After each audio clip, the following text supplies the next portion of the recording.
Okay, here is a wing extension I made for my miter saw. And it's a simplified version of what Spencer Lewis put on his website for the wings of the Dewalt Miter Saw. And like I say, this is for do-it-yourselfer at home. These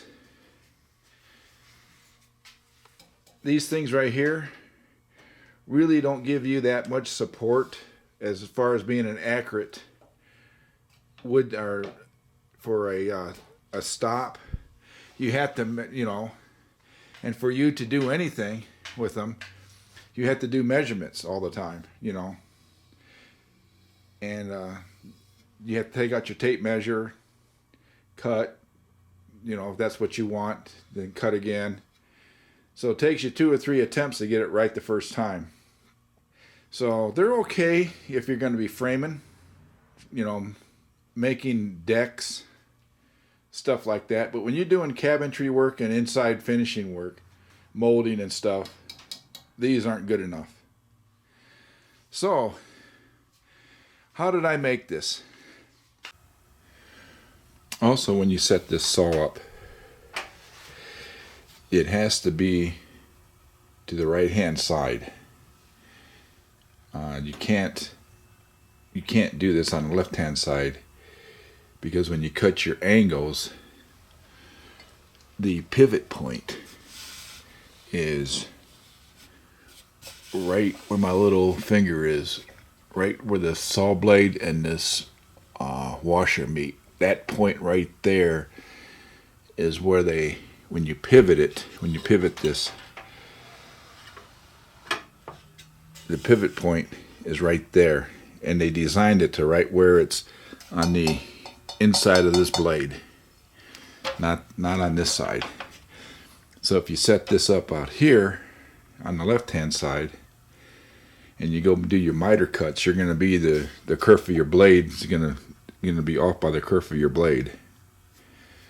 So this is for the Dewalt. Now I don't know what it is for the other brand names where their pivot point is at, but for the Dewalt miter saws, the pivot point is on the inside of the blade on the right hand side.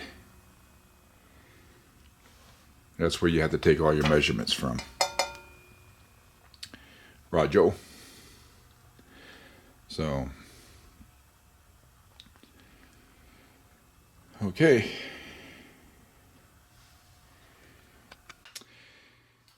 And if you look underneath here, you can see there's a bolt that runs through there. I got 2 screws countersunk into this plywood up here, and I put these together close together so you don't have any twisting action. And then underneath here, I had to take off that assembly because it doesn't get low enough. Okay, so I had to just cut a 2x4 and rip the 2x4 to the height that I needed.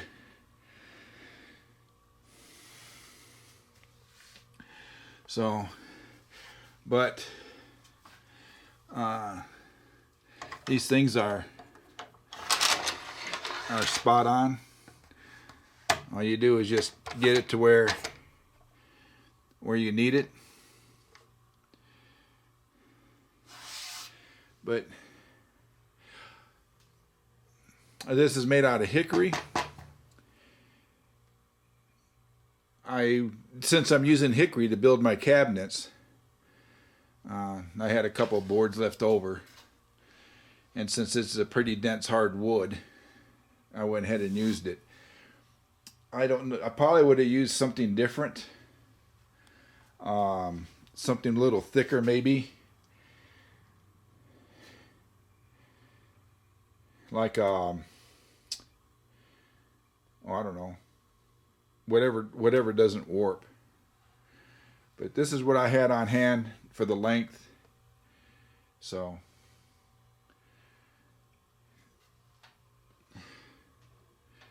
I put in this blue C channel.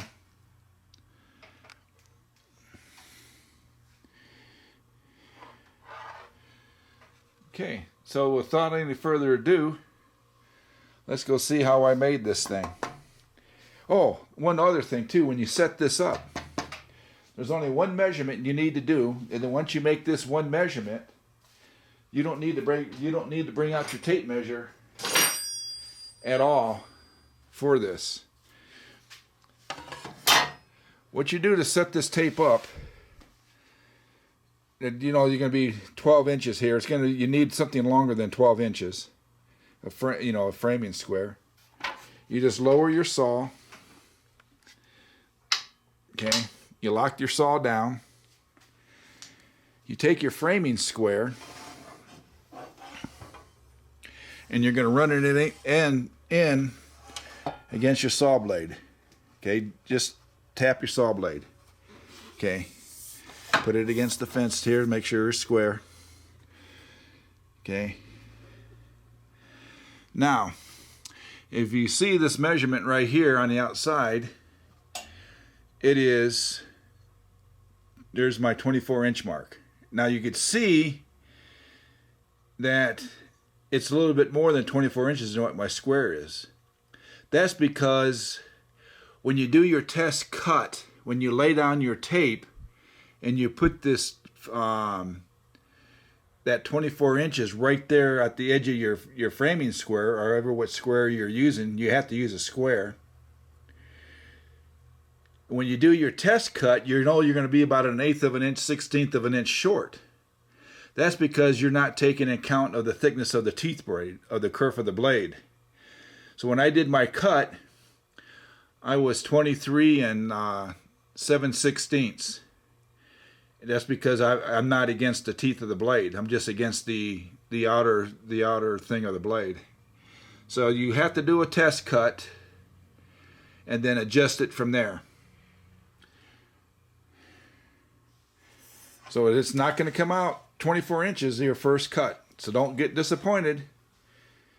You just got to take account for your saw blade, and then you move your tape accordingly, you know. So you just add a 1/16 over what it is to your measurement where you set this thing up, you know. Alrighty now.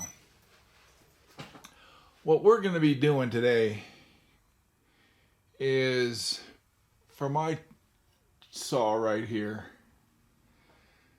I need to make a precise stop for this Dewalt saw. Okay, now here's where we're starting at right now. In order to get the precise measurement you need, this is what I'm going to be using right here. I got a piece of 1x hickory. It's 6 feet long. The actual measurements is 3/4 of an inch. But when you buy it, it's going to be classified as 1 inch. But it's actually 3/4 of an inch thick. So it's hickory, 6 feet long.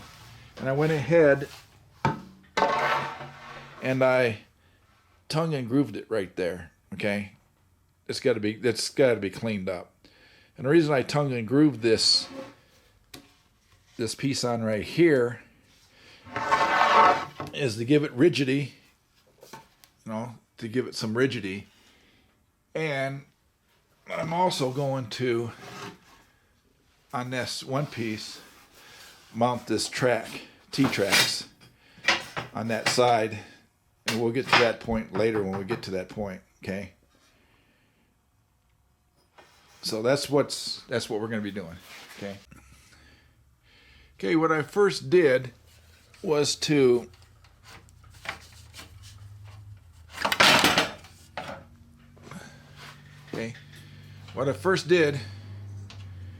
was to find a threaded bolt. You needed about 4.5, 5 inches long, or you could just use threaded rod. Put a nut, lock washer, and a washer on this, on the inside of this, on the other side of this.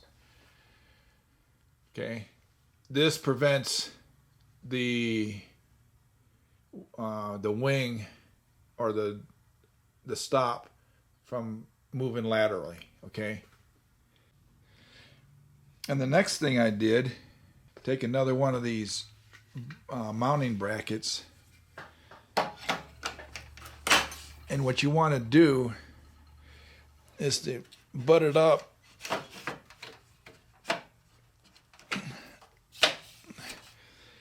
against this as tight as it will go.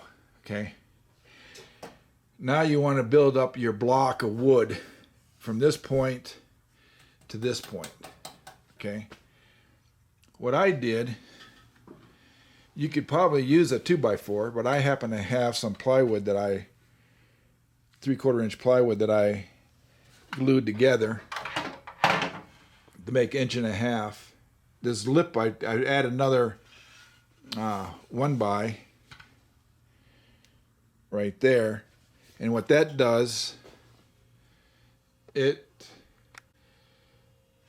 1x right here will fill up the gap between, when these two are together, it will fill up this gap perfectly. Okay, so now all I got to do is to drill the hole to where this goes through here.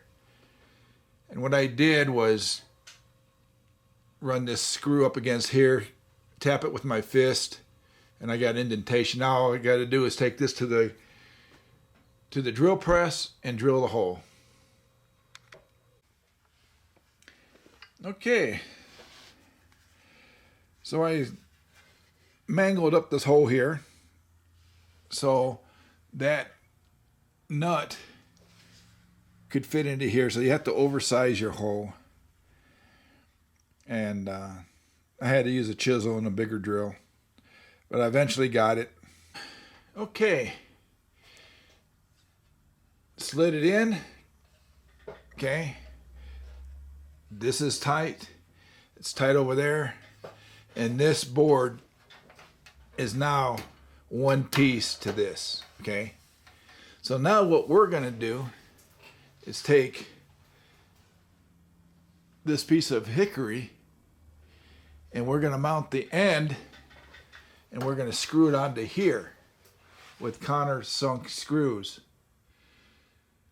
I'm debating if I want to put in inserts to where I could bolt it, or just use wood screws.